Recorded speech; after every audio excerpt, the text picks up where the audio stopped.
Hello friends, my name is JJ, and here I am in my fabulous Ottawa hotel room, still in the nation's capital. Like most national capitals, Ottawa is a bit of a theme park for tourists interested in the most stereotypical aspects of this nation's identity, filled with all sorts of exhibits and events and shops and restaurants designed to pander to those hungering for Canadian cliches. I have previously made 2 videos all about distinctly Canadian objects, and given I am surrounded by so much overt Canadiana at the moment, I thought this would be a good opportunity to make a 3rd. So I picked up a couple of Canadian souvenirs, and today I will tell you exactly how and why they became such beloved symbols of this great nation of mine.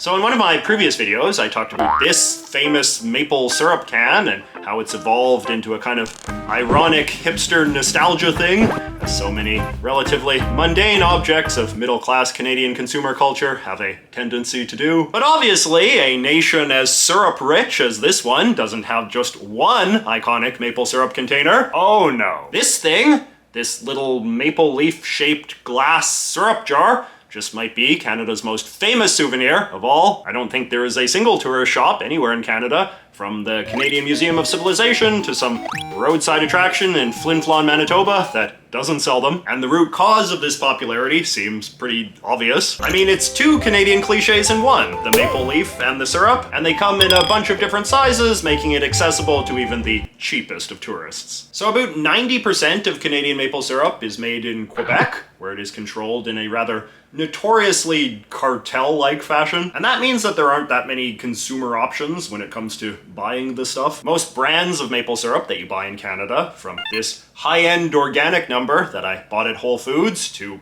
well, this, will likely originate from the industrial factories of just one of 3 Quebec megacorps. Though in fairness, large-scale industrial production is also somewhat inevitable, just because maple syrup is such a notoriously inefficient product to produce. Since a single maple tree will only produce about 1 liter of syrup a year, individual maple farms will rarely produce syrup on their own, but instead, in the words of Cooks Illustrated, will just sell their syrup to large packagers, which pool hundreds of different products and bottle the blends under a brand name. And it's not hard to get away with, because maple syrup is one of those foods that doesn't actually have a lot of variety in terms of taste, which makes sense when you remember it's just boiled sap from a tree. There's not that much you can do with it. Efforts to classify maple syrup into different grades or whatever is mostly just marketing jargon based on superficial attributes like color. In that same Cooks Illustrated article, they tried a number of different grades of maple syrup and concluded most of the lighter colored products tasted just as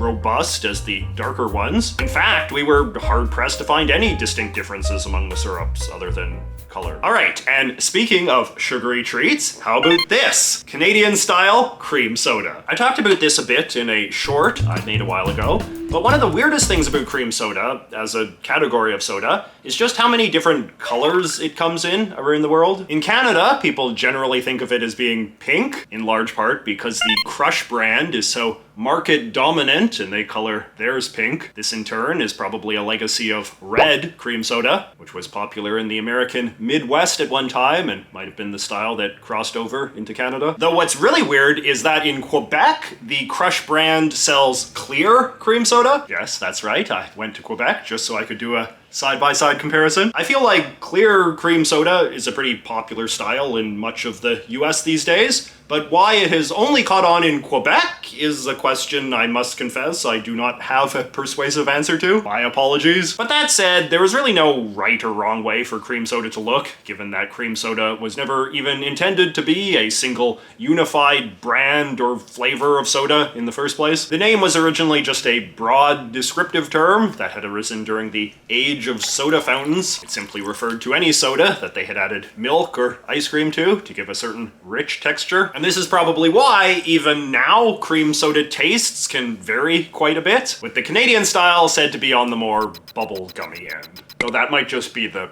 pink talking. Alright, next we got this. Not this in terms of the bag, but this in terms of the pattern, this red and black checkered look. This is an extraordinarily commonly seen pattern in this country, used on all sorts of souvenirs and basically anything else that wants to be branded as distinctly Canadian. It is an equally common sight on Canadians themselves. Like seriously, just walking the streets of Ottawa, I felt like every second person was wearing a jacket with this pattern. Not that I'm judging. I mean, I have a jacket with this pattern. So does Prime Minister Trudeau, evidently, as we saw from his recent bungee jumping stunt. So this general style of checkered cloth is of course something that originates from Scotland, where crisscross designs have long been a favored pattern for clothing and blankets and things. Early Scottish settlers introduced this type of pattern cloth to this continent, where we started calling it plaid, even though that is technically incorrect. In traditional Scottish Gaelic, plaid is just the term for the cloth, while tartan is the word for the pattern. Because the early Scottish settlers of North America were considered to be rugged, outdoorsy types, well represented among hunters and loggers and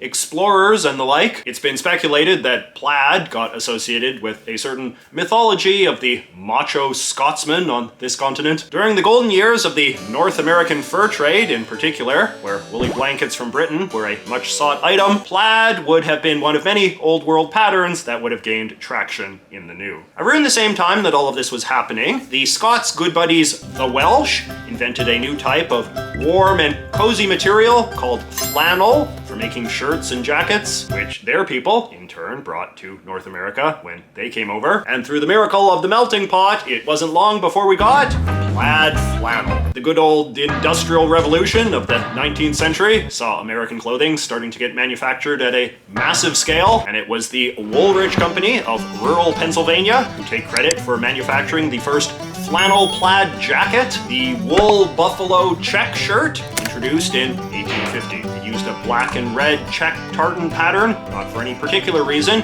beyond that had already become a relatively popular style of plaid by the time. I know that these days the Scots often associate different tartan patterns with different family clans, but this is a much more modern thing than people often realize, and it probably wouldn't have been common knowledge at the time that the Woolrich Company first started mass marketing their shirts. For what it's worth though, in Scotland they call this the Rob Roy tartan, after the heavily mythologized 18th century Scottish hero, but much like the whole family tartan tradition itself, this is almost certainly something that was just made up during the Victorian age, a time when a rise in Scottish nationalism saw the emergence of a lot of historically dubious patriotic myths and customs. Anyway, people of this continent loved the buffalo check shirt, which, as the name suggests, was always marketed as embodying a certain rugged, outdoor, pioneer spirit. For reasons of both warmth and style, it quickly became embraced as the working man's uniform, popular throughout the 19th century and beyond, with lumberjacks and miners and dock workers and carpenters. And since so much of the Canadian economy revolved around those sorts of industries in those days, it seems to have gained particular resonance as a symbol of a distinctly sort of Canadian labor. Of course, these days, very few Canadians do any of this sort of work anymore. We have now become a thoroughly modern, urbanized, increasingly white-collar society, but the so-called hewers of wood and drawers of water phase of Canada's past remains a heavily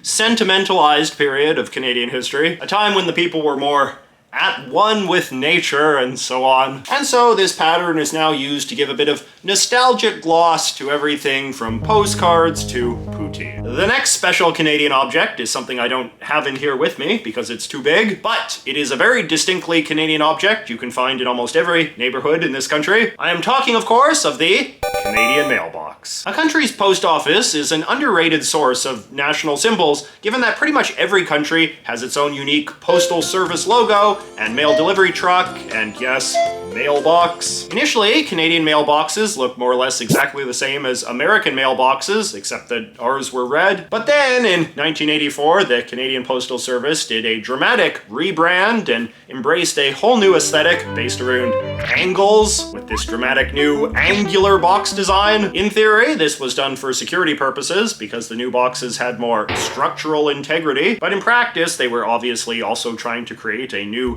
distinctive symbol for the country, and they pretty much succeeded. Even though these things might not be that well known internationally, they are still a very good example of a truly unifying Canadian symbol in the sense that they can be found from coast to coast to coast to coast. That's right, even on Canada's secret fourth coast. In 2009, the Canadian Post Office updated the look of their boxes even further, decorating them in a jumble of seemingly random numbers and letters. But if you look carefully, you can see that the numbers and letters are not actually random at all, but instead take the form of Canadian postal codes, which is the name for the 6-digit sequence of numbers and letters that the Canadian Post Office introduced in 1971 to make the mail easier to sort. Canadian mailboxes have long been popular targets of vandalism, and this new busier design was supposed to help make graffiti less noticeable, and just look at how well it's worked. And lastly, we got these things. If you have visited a certain sort of Canadian small business, like a family-owned restaurant or an auto body repair shop or a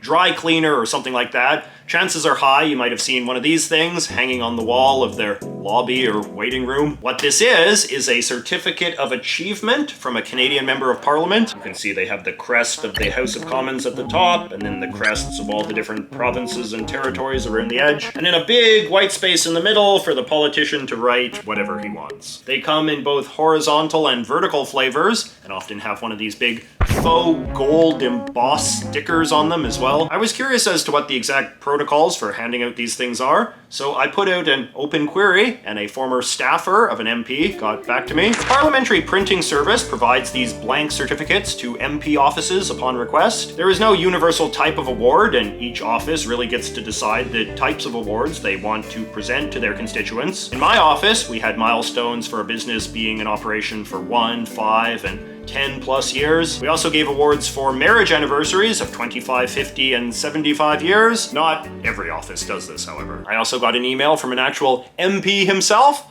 who said that in his office, when it came to deciding who to give these things to, the majority are generated by request. So if you're a Canadian citizen who feels you've done something worthy of official political recognition, don't delay. Get your local elected representative on the blower and tell them to give you one of these things. Chop chop. I mean, that's what I did, and check this out. I got an award for outstanding achievement in the field of excellence. Thank you so much, Michael Barrett, Member of Parliament for Ottawa District of Leeds, Grenville, Thousand Islands, and Rideau Lakes. I shall hang this with pride when I get home. So there you go, 5 more weird Canadian objects to add to the Weird Canadian Objects canon. If you're a Canadian, or even just a foreigner, who has ever contemplated the uniqueness of some particular Canadian gewgaw, let me know in the comments, and I will see you next week.